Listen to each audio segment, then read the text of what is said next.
जय हिंद। सबसे पहले एक वार्निंग भैया, पाकिस्तान के लोग इस वीडियो को न देखें तो ही अच्छा है, क्योंकि इस वीडियो में हम बताएंगे कि कैसे हमारे भारत के वीर सिपाहियों ने 2 सैनिकों ने मिलकर पाकिस्तान के 93,000 फौजियों को घुटने टेका दिया था और दुनिया का सबसे बड़ा हार हुआ था और भारत के 2 सैनिक मारे गए थे लोंगेवाला में। हम इस वीडियो में बताएंगे कैसे PNS गाजी को डुबा दिया गया। ये भी बताएंगे कि चाइना पाकिस्तान का इतना बड़ा दोस्त बनता है, लेकिन 1971 में क्यों नहीं बचा पाया, ना चाइना बचा पाया और ना ही अमेरिका बचा पाया। इस वीडियो में हम A to Z बातें करेंगे। अगर आप इस वीडियो को कंप्लीट देख लेते हैं तो कोई भी पाकिस्तानी की हैसियत नहीं होगी कि आपसे आंखें मिला सके, इसलिए इस वीडियो को देखते रहिएगा। यदि आप राष्ट्रवादी, अगर आप भारतीय हैं तो ही इस वीडियो को देखें। पाकिस्तानी और बाहर के चाइनीज वगैरह लोग इस वीडियो को न देखें, ये उनके लिए एक तरह का वार्निंग है, क्योंकि इसमें हम भारतीय सेना के हर उस वीर गाथा को बताएंगे जो एक हर भारतीय सुनना चाहता है। A to Z उस बातों को बताएंगे। पाकिस्तानी इस वीडियो को क्यों ना देखें तो भैया आप देख लीजिए यहाँ क्यों ना देखें, क्योंकि हम आज चर्चा करने वाले हैं इसकी, और इसका नक्शा किससे मैच करता है आप देख रहे हैं। If you don't believe then go on Google. भाई किससे मैच करता है तो आप तो समझ में आ गया, भाई बुरा नहीं मानिएगा आप लोग। ध्यान से समझिए, जब भारत पाकिस्तान का विभाजन हुआ तो उसी समय पाकिस्तान 2 भाग में था। एक इधर वाला जो एरिया है इसे हम लोग कहते थे पश्चिमी पाकिस्तान, जो मेन पाकिस्तान का एरिया है। और ये जो आज आप बांग्लादेश देख रहे हैं, ये बांग्लादेश नहीं था, बल्कि ये उस वक्त पूर्वी पाकिस्तान था। पूर्वी पाकिस्तान के लोग बंगाली भाषा को बोलते थे। पाकिस्तान के लोग इन लोगों को बड़ा भद्दे मजाक करके बोलते थे, कहते तुम लोग गधे हो, कुछ नहीं जानते हो, किसी काम लायक नहीं हो, यूजलेस हो लोग, तुम लोग छोटे हो, काले हो, मतलब उल्टा सीधा मजाक कर रहे थे। पश्चिमी पाकिस्तान के लोग इधर के लोगों को पसंद नहीं करते थे। हो गया नहले पे दाला 1970 में। 1970 में इस पूर्वी पाकिस्तान के शेख मुजीबुर रहमान चुनाव जीत गए और वो यहाँ के प्रधानमंत्री के पद के चुनाव जीत गए। अब यहाँ की आर्मी ने क्या किया, उनको शपथ ही नहीं दिला रहे थे। इसलिए 70 के चुनाव जीतने के बाद शेख मुजीबुर रहमान जब देखे कि ऐसा है तो उन्होंने अपना भाषण दिया 7 मार्च को और कहा कि अब हम इस पूर्वी पाकिस्तान को एक अलग देश बनाएंगे जिसका नाम रहेगा बांग्लादेश। इस भाषण की वजह से आर्मी ने, पाकिस्तान की आर्मी ने 25 मार्च 1971 को गिरफ्तार करके अब पश्चिमी पाकिस्तान में अरेस्ट करके बंदी बनाकर रख दिया और यहाँ पर जुल्म करना चालू कर दिया। कहाँ पर भाई, तो पूर्वी बंगाल में, पूर्वी पाकिस्तान में, पूर्वी बंगाल में नहीं, पूर्वी पाकिस्तान में इन्होंने जुल्म करना चालू कर दिया। शेख मुजीबुर रहमान के गिरफ्तारी के विरोध में यहाँ मुक्ति वाहिनी नाम कर एक विद्रोही गुट तैयार हो गया था, लेकिन पाकिस्तान के, पश्चिमी पाकिस्तान के लोगों ने इस पूर्वी पाकिस्तान पे इतना भयानक जुल्म किया कि इस पूर्वी पाकिस्तान में इस पश्चिमी पाकिस्तान के लोगों ने यहाँ पर 30 लाख लोगों को कटवा दिया। 30 लाख लोगों को कटवा दिया। 4 लाख महिलाओं का बलात्कार कर दिया।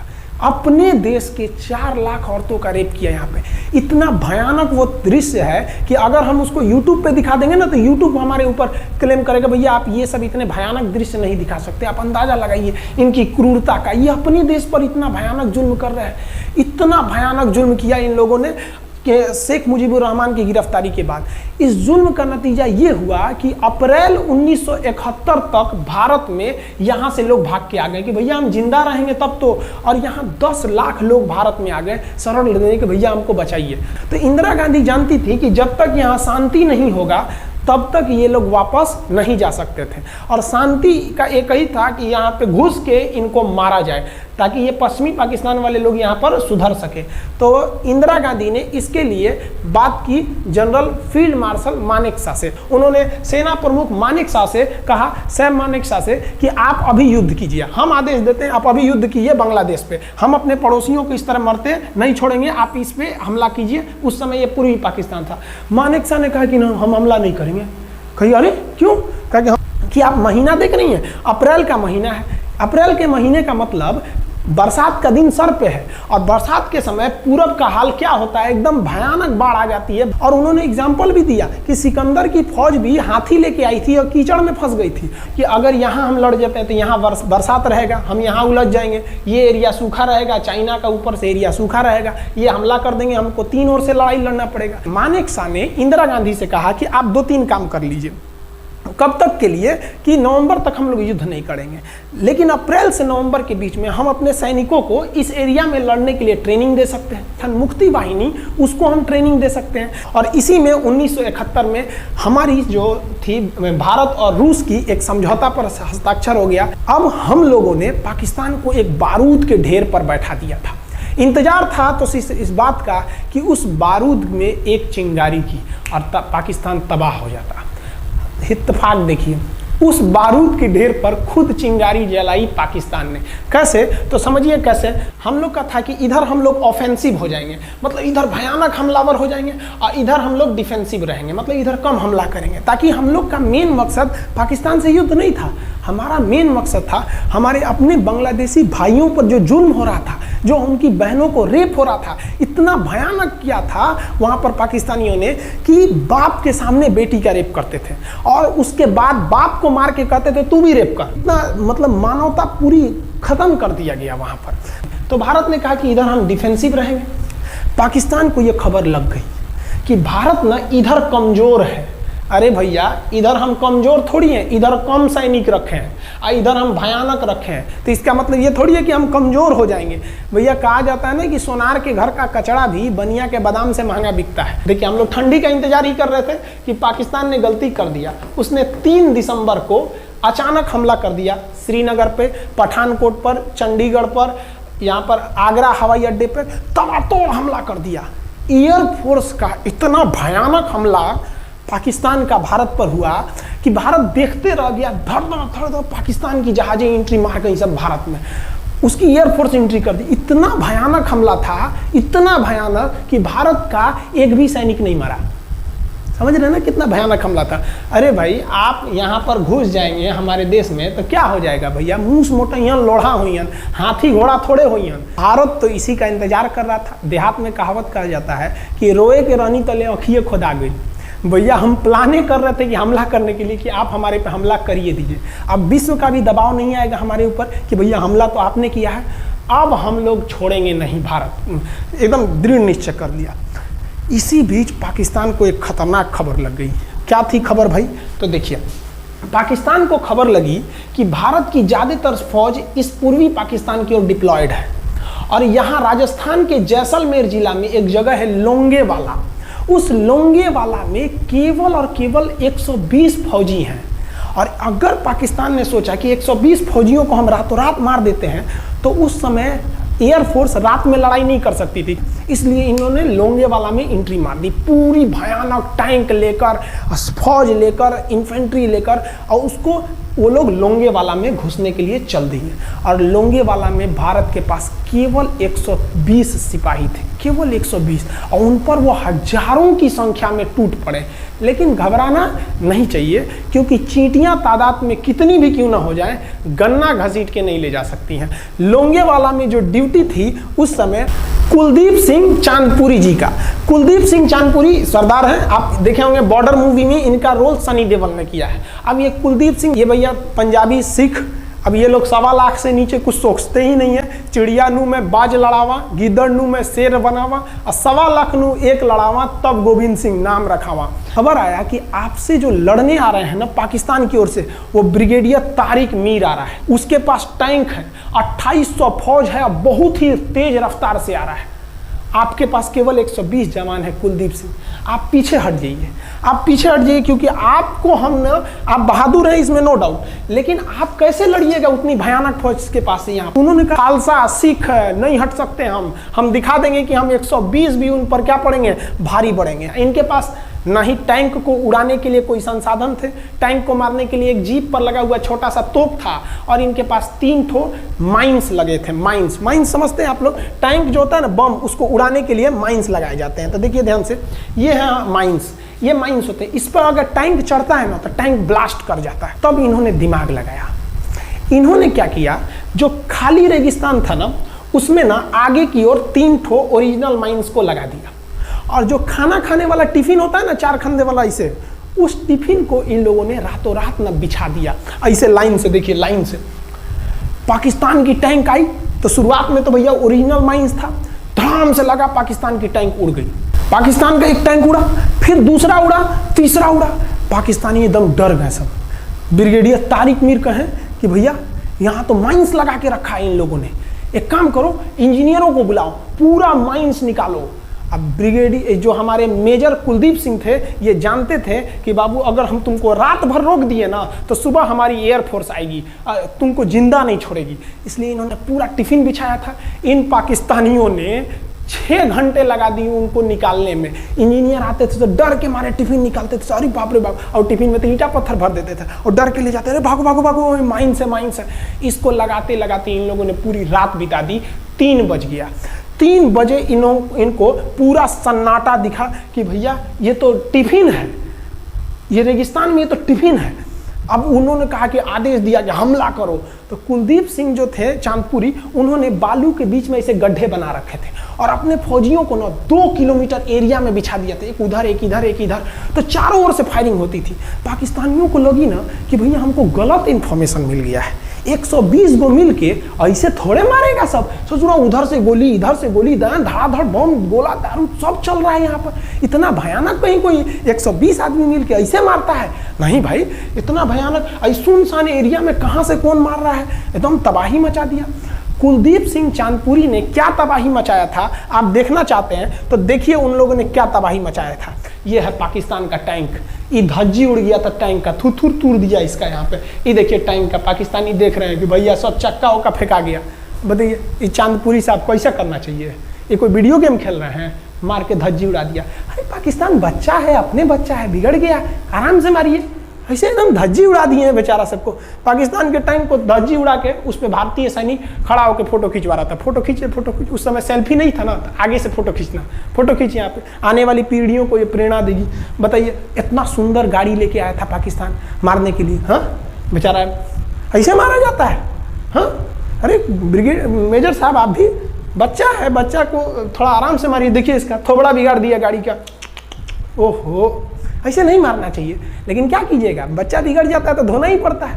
ये हाल कर दिया रात भर में। सोचिए रात में इतना बुरा मारा, दिन में दिखता तो पूछ डाल रहा पूरा। एकदम भयानक तबाही मचा दिया मेजर कुलदीप सिंह चांदपुरी ने। इनके आगे कौन खड़े थे? ब्रिगेडियर पाकिस्तान के ब्रिगेडियर साहब। ब्रिगेडियर साहब को कहने लगी भैया ये तो बहुत बुरा मार रहा है सब। तब तक हो गया सुबह, और सुबह के वक्त हमारे जो हंटर जहाज थे, उस समय जो जहाजें थी वो हंटर जहाज थी। ये हंटर जहाजें रात में नहीं उड़ सकती थी लेकिन दिन में उड़ सकती थी। रात भर तक कुलदीप सिंह चांदपुरी ने ऐसा कूचा पाकिस्तानियों को, इतना कूच दिया कि भोर हुआ तो बाकी का कसर पूरा कर दिया हमारे हंटर विमानों ने। ये हंटर विमान जब आए सब तो इतना भयानक तबाही मचाए सब पाकिस्तान के जहाजों का कि आप हुलिया देखेंगे ना, पाकिस्तान के टैंक का ऐसे पड़ गया। ये सब टैंक पूरा तबाह हो गया है, सब पूरी तरह ध्वस्त हो गया इतनी भयानक युद्ध में। 3 तारीख को पाकिस्तान ने हमले की शुरुआत की और ये 4 तारीख का शकल देखिए पाकिस्तान का। इतना भयानक धज्जी उड़ा दिया पाकिस्तान का जिसका कोई हद नहीं। पाकिस्तानियों को दुम दबा के भागना पड़ा। ब्रिगेडियर साहब भागे, कहें कि भाग भैया न तो ये सब जान ले लेगा सब। हम लोगों ने पाकिस्तान के टैंकों को अपने यहाँ रख लिया है म्यूजियम में। आज भी जाके देखिएगा ना तो इन टैंकों को डर के मारे पाकिस्तानी छोड़ के भाग गए कि भागो भाई यहाँ पर। ये 120 जवानों का जलवा था। और पाकिस्तानी कहते हैं कि हिंदुस्तान के लोग क्या लड़ेंगे? अरे भैया हम चीन पे वीडियो बनाए थे, आप पे नहीं बनाए थे, जो आप लोग हम लोग को बोल रहे थे कि पाकिस्तान हिंदुस्तानियों की औकात नहीं। देखिए अभी हम आपको औकात दिखाते हैं आपकी। ये आपका टैंक है, आके ले जाइए, हिम्मत है तो लेके जाके दिखाइए यहाँ पर। हाल तो ये हो गया था ना कि हम लोगों ने जो पाकिस्तानियों की जान ली थी ना, डर के मारे वो लाश उठाने नहीं आए थे, लाश को गिद्ध खा गए थे सब। हम लोग बोल रहे थे कि भैया हम गोली नहीं चलाएंगे, लाश लेके चल जाओ। हम नहीं जाएंगे, तुम लोग रेगिस्तान को कब्रिस्तान बना दिए हो। रेगिस्तान को कब्रिस्तान हम लोग हमला करने आए थे, शुरुआत तो तुमने किया था यहाँ पे। तो ये गिद्ध खाए थे सब, सफाई उफाई का काम ये किए थे सब। अब पाकिस्तान हम लोग को धमकी देता है। आज भी वो नहीं सुधरे हैं। आज भी हमने जो चाइना पे वीडियो बनाया था उस पर वो हमको धमकी देता है कि भारत की आर्मी कुछ नहीं कर सकती। अरे भैया आप सोचिएगा भी मत, अभी के समय में तो मत सोचिएगा। जानते हैं क्यों? देख लीजिए इधर अभी कौन बैठा है भारत में, समझ में आ रहा है? आप लोग तो पहले पाकिस्तान वाले लोग इस बात पर रिसर्च कीजिए कि इनमें ज़्यादा खतरनाक कौन है आपके लिए। हमको तो यही ज़्यादा खतरनाक लगते हैं भाई। समझ में आया आप लोग को? तो अभी देखिए ध्यान से, यहाँ पर पाकिस्तान ने जो हार हुई थी लोंगेवाला में, ये हार में पाकिस्तान की तो कमर टूटी और पाकिस्तान का पूरा मनोबल टूट गया कि ससुरा 120 गो मिल के ऐसे कैसे धो दिया सब। बताइए इतना भयानक धोया जाता है। तो ये शुरुआत तो इन्होंने किया 3 तारीख को, 4 तारीख को हमने धो दिया। अब बचा नेवी कही कि भैया आर्मी को मौका दिए, एयरफोर्स को मौका दिए, रात में आर्मी धोई, सुबह में एयरफोर्स धोई, हम नहीं धोएंगे क्या? हम भी धोएंगे। नेवी कब पहुंची? 5 दिसंबर 1971 को कराची पहुंच गई। और कराची में जब पहुंची ना तो कराची को तबाह कर दिया। इतना भयानक बम्बार्डमेंट किया कराची पर कि कई दिन तक कराची बंदरगाह पर आग लगा था। और कराची बंदरगाह को तो उन्होंने ऐसा धज्जी उड़ाया जिसे लग रहा था सिंधु सभ्यता बना दिया उनको। तो पाकिस्तान की, पश्चिमी पाकिस्तान का कमर टूट गया। पाकिस्तान वालों ने कहा कि ससुरा सब बोल रहा था कि हम इधर डिफेंसिव है, यानी ज़्यादा हमला नहीं करेंगे, ज़्यादा हमला इधर करेंगे। ससुरा इधर कैसे मार रहा होगा सब, अभी इधर भी बताते हैं कैसे मारा सब। ये कराची पहुंच गया। आप देखेंगे क्या हाल किया था सब कराची पे। कराची में जब मारा गया था ना इन पाकिस्तानियों को, तो ये पाकिस्तानी भाग गए थे सब ग्वादर में। ये ग्वादर भाग गए। अभी इनसे ग्वादर भी जाने वाला है, पूरा राज्य चला जाएगा इनसे, बलूचिस्तान। छुप के गए थे लोग ग्वादर बंदरगाह पे। अगर हम झूठ बोल रहे हो तो आप खुद पता कीजिएगा अपने यहाँ के इतिहास में भाई, हिंदुस्तान। ये ग्वादर बंदरगाह पे छुप गए थे सब। आप देखिए कराची का क्या हाल हुआ था उस समय। हमारे एयर नेवी ने क्या हाल किया था। पाकिस्तान का जितना जहाज बस मिल जाए कि भैया ये जहाज किसका है, तो भैया जब पता चले कि भैया ये जहाज पाकिस्तान का है, ये हाल हो जा रहा था जहाज का। यहाँ देख लीजिए इनका पूरा ध्वस्त का। भैया ऐसे मारा जाता है? हाँ, अरे भाई बच्चा को बच्चा की तरह मारना चाहिए। इंडिया की नेवी ने भी हद कर दिया। बताइए इस तरह मारा जाता है? हाँ, यहाँ देख लीजिए पूरा का पूरा धज्जी उड़ा दिया इन लोगों को। अरे भाई बच्चा है, बिगड़ गया है तो थोड़ा सा आराम से ना मारिएगा कि देख रहे हैं इस तरह से मारा पूरा पाकिस्तान के। कराची बंदरगाह उड़ गया। तो पाकिस्तान का तो इधर से तो पूरा का पूरा धज्जी उड़ा दिया।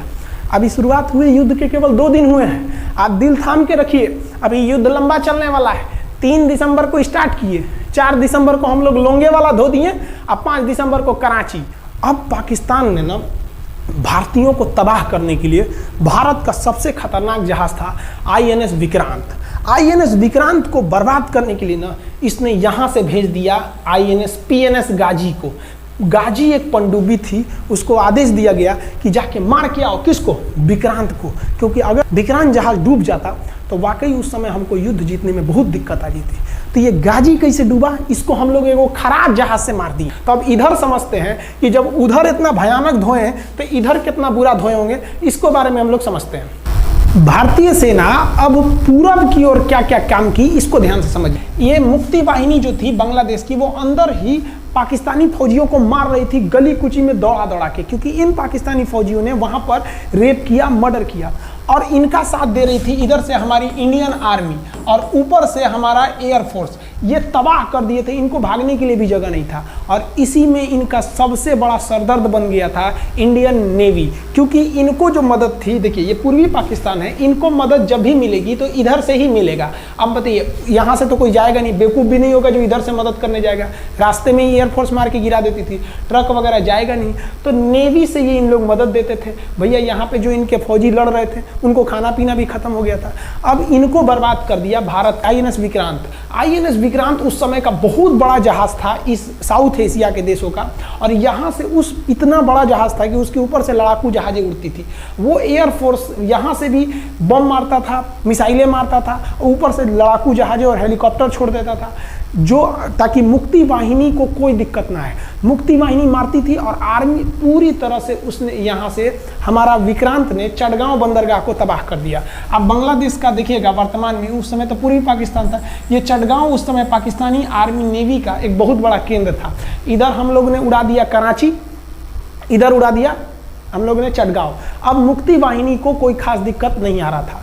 अब पाकिस्तान ने कहा कि हर हाल में इस विक्रांत को बर्बाद करो। देखिए ये विक्रांत है, विक्रांत जहाज जो था इस पे से इसके ऊपर देखिए आपको लड़ाकू जहाजें दिखेगी। PNS गाजी को क्या आदेश दिया गया था भाई कि तुमको जाना है और इस विक्रांत को बंगाल की खाड़ी में जाने के बाद इसी में डुबा देना है। अब पाकिस्तान वालों का इतना दिन तो अच्छा था नहीं, भारतीय खुफिया एजेंसी को पता चल गया कि पाकिस्तान की पनडुब्बी वो समुद्र के अंदर अंदर चलती है, उसको साइलेंट किलर कहा जाता है। पाकिस्तान की पनडुब्बी चल दी है पश्चिमी पाकिस्तान से बंगाल की खाड़ी की ओर, ये अरब सागर से बंगाल की खाड़ी की ओर चल दिया। अब विक्रांत को बचाना हर हाल में जरूरी था, इसलिए हम लोग विक्रांत को छुपा दिए, मतलब थोड़ा सेफ्टी दे के रखने लगे। और इस पीएनएस गाजी जो था, पीएनएस गाजी को देखेंगे, पीएनएस का मतलब था पाकिस्तानी नेवल शिप, पीएनएस गाजी, ये मारने आ गया किसको? विक्रांत को। इस पीएनएस गाजी को अगर कोई मार के डुबा सकता था तो वो था आईएनएस राजपूत। लेकिन ये जो आईएनएस राजपूत आप इमेज में देख रहे हैं, ये उस समय समस्या क्या था इस आईएनएस राजपूत के साथ, क्योंकि इसके इंजन में कुछ खराबी आ गई थी और ये बिगड़ गया था, और बिगड़ के इसको विशाखापट्टनम पे बनाया जा रहा था, रिपेयर किया जा रहा था, इंजन ही गड़बड़ हो गया था। तो भारतीयों का यहीं पे दिमाग काम आया। भारतीयों ने सोचा क्यों ना हम पीएनएस गाजी को खुद बुला के लाएं, कहां पर? विशाखापट्टनम पे। तो लोगों ने कहा कि भैया ये आएगा विशाखापट्टनम में, कि आओ आईएनएस राजपूत हमको मार दो। तो कहा कि नहीं, देखिए कैसे आएगा। भारतीयों को पता था कि हिंदुस्तान में पाकिस्तानियों के कुछ ना कुछ जासूस होंगे और वो पाकिस्तान को पल पल की खबर दे रहे होंगे। भारतीयों ने क्या किया, आईएनएस विक्रांत के जितने भी अधिकारी थे उनसे कहा कि आप लोग अपने अपने घर फ़ोन कीजिए कि हम विशाखापट्टनम आ रहे हैं, तुम लोग हमको छुट्टी मिला है, विशाखापट्टनम में 10 दिन रुकेंगे, हमारे लिए तुम लोग खाना पीना अच्छा से बनाओ। लड़कों से उन लोगों को खबर खिला दिया। विशाखापट्टनम में जितने मछुआरे थे उनको कहा गया कि आप लोग हट जाइए, बहुत बड़ा जहाज आने वाला है, बहुत बड़ा जहाज विक्रांत आ रहा है, यहाँ पे आप लोग खाली कर दीजिए, आईएनएस विक्रांत आ रहा है। यहाँ पर क्या किया गया, ऑर्डर दिया गया, बहुत सारे फल सब्जी अंडा ब्रेड, कि भैया ये इतने बड़े जहाज के लिए जा रहा है, 6 महीने का खाना चाहिए। ये खबर आग की तरफ फैल गई पाकिस्तानियों को, और पाकिस्तान में खबर लग गई कि भैया आईएनएस विक्रांत यहाँ नहीं है, आईएनएस विक्रांत विशाखापट्टनम पे है। अरे बकलोलवा, विशाखापट्टनम पर पीएनएस गाजी की मौत यमराज इंतजार कर रहा था आईएनएस राजपूत। ये गधा जो था पीएनएस गाजी, ये मुड़ गया किधर की ओर? विशाखापट्टनम की ओर। और विशाखापट्टनम पर चुपचाप शांति से खड़ा हुआ जहाज आईएनएस राजपूत इंतजार कर रहा था, तो पानी के अंदर अंदर आओ, ये अभी बाहर निकला हुआ है, पानी के अंदर रहती है।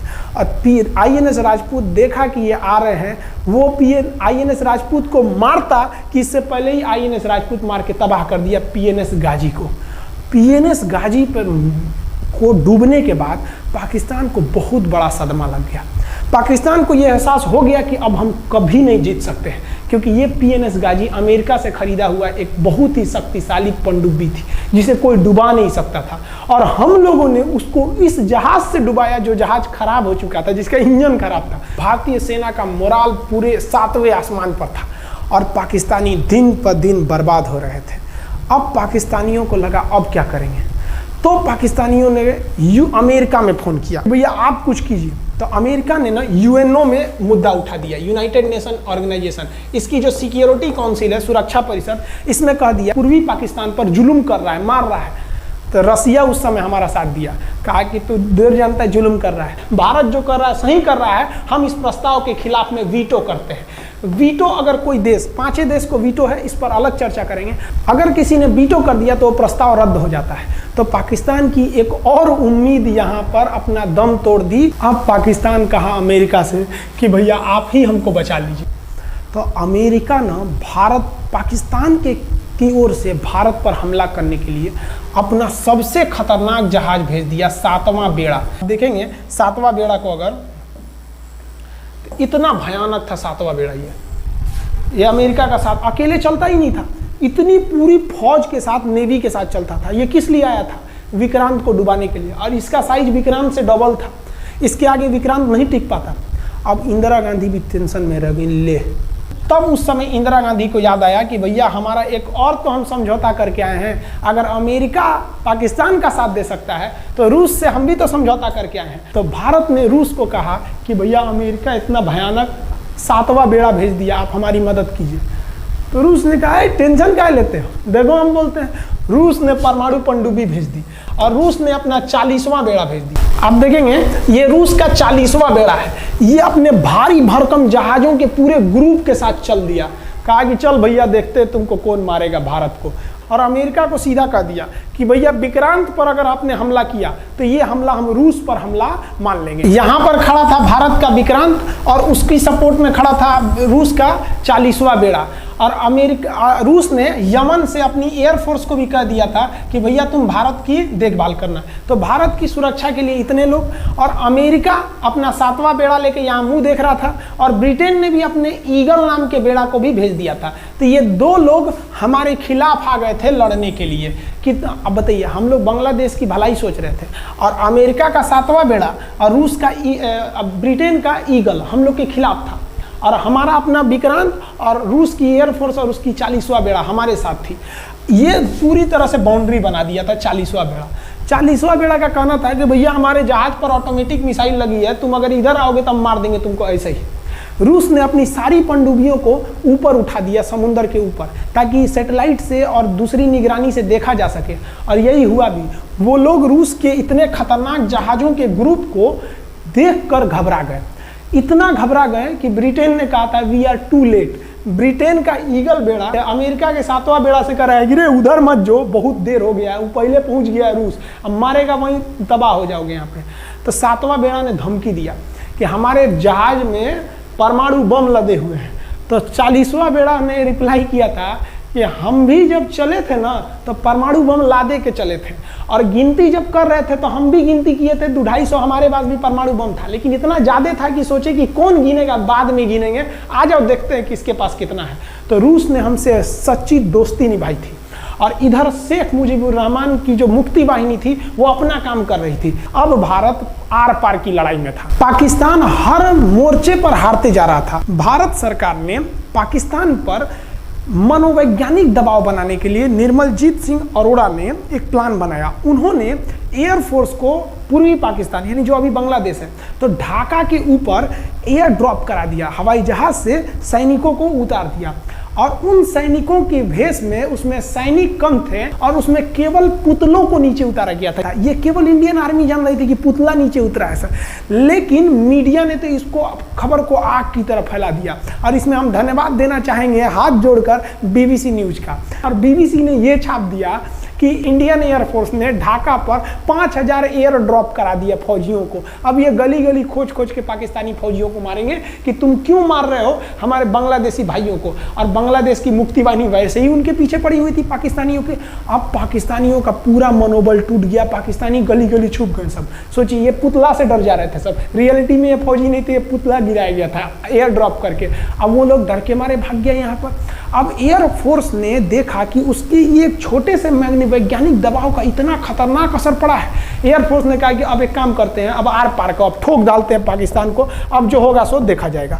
एयरफोर्स ने बांग्लादेश के जो गवर्नर थे उनके घर पे हमला कर दिया। अब वो घर में नहीं थे, वो तो बच गए।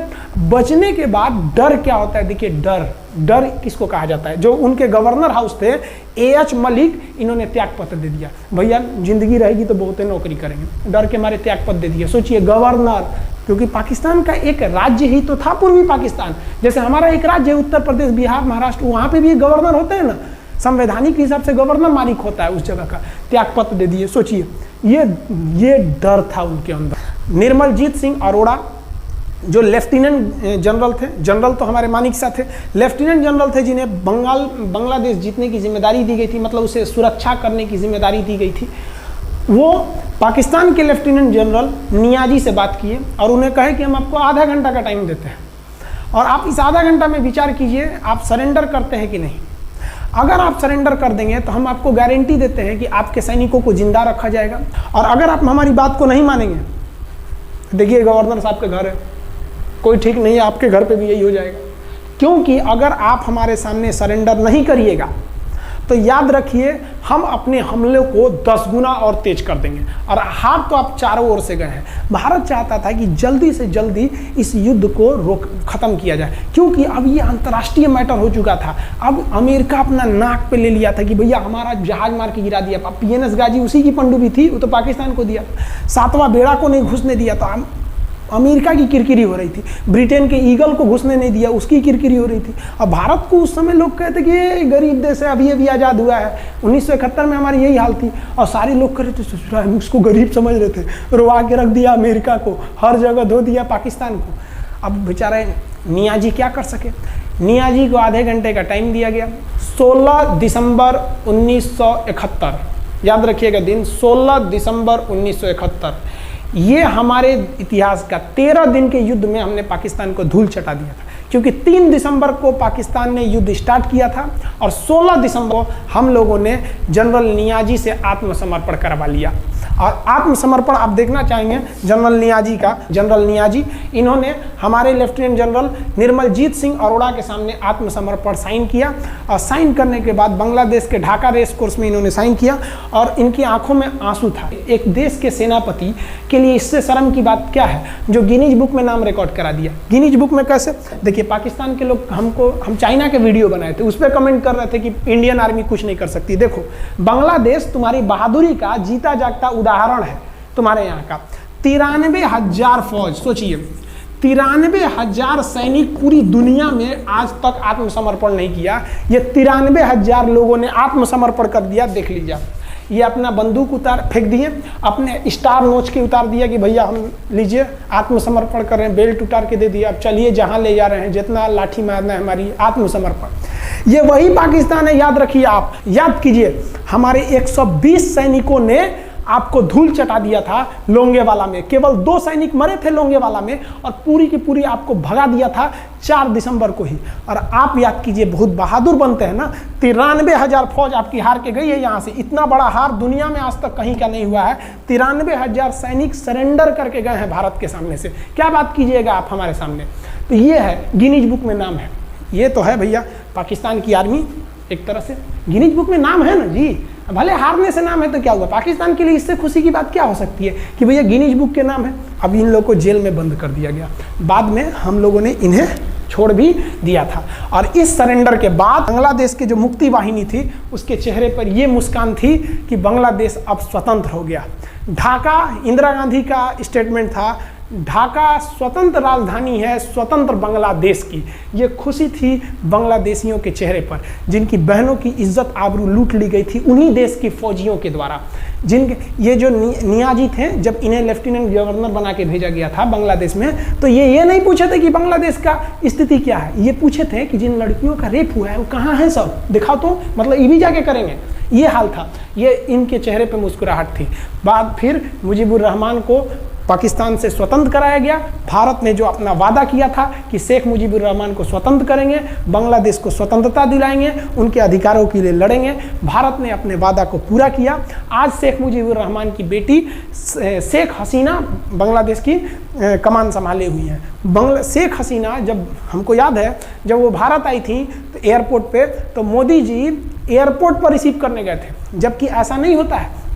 शायद ही बांग्लादेश की प्रधानमंत्री को पूरी दुनिया में कोई बड़े देश का राष्ट्रपति रिसीव करने जाए, प्रधानमंत्री रिसीव करने जाए। तो भारत अपने पड़ोसियों का इतना ख्याल रखता है, चाहे वो नेपाल हो, भूटान हो, सबके साथ। अभी हाल फिलहाल में नेपाल के लोग थोड़ा गुस्सा हैं लिम्पियाधुरा काला पानी को लेके, लेकिन ऐसा नहीं है कि हमारा नेपाल के साथ कोई खराब रिश्ता है। हमारा नेपाल के साथ रोटी और बेटी का रिश्ता है। बांग्लादेशियों के साथ हमारा बहुत ही अच्छा संबंध रहा है। आज हमारे बांग्लादेश के साथ बहुत ही मधुर संबंध है। और बांग्लादेश को जो पाकिस्तान के लोग कहते थे ये किसी काम लायक नहीं है, ये वाले भाई लोग पाकिस्तान से आगे निकल गए। आज इनका मलमल का कपड़ा, जूट और पाम ऑयल पूरी दुनिया में फेमस है। जहाज़ों की मरम्मत में, मतलब जहाज के रिपेयरिंग में बहुत आगे निकले हैं बांग्लादेश के लोग। आई होप आप समझ गए होंगे। इस युद्ध के बाद अगर भारत चाहता तो भारत पाकिस्तान के पश्चिमी भाग को भी कब्जा कर लेता, क्योंकि यहाँ तो हम लोग हराए ही थे। उनके 93,000 फौज तो हम लोग जिंदा पकड़ लिए थे। हम उन्हीं को कह देते बंदूक लगा के कि कश्मीर खाली करो, हमारा यहाँ से वापस जाओ।